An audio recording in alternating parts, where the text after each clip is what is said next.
What's up everyone, Kilmomits here. In this video, I'll show you how to uninstall apps on Android. If you are new to this channel, please subscribe or click the follow button to be updated with our latest upload.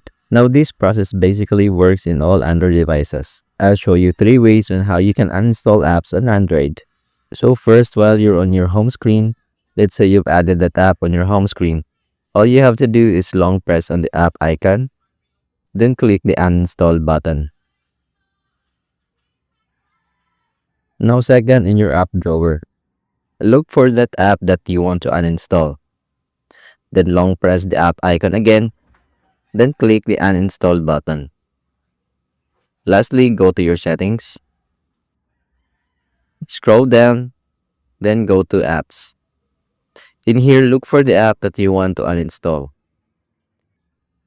Then at the very bottom, click the uninstall button.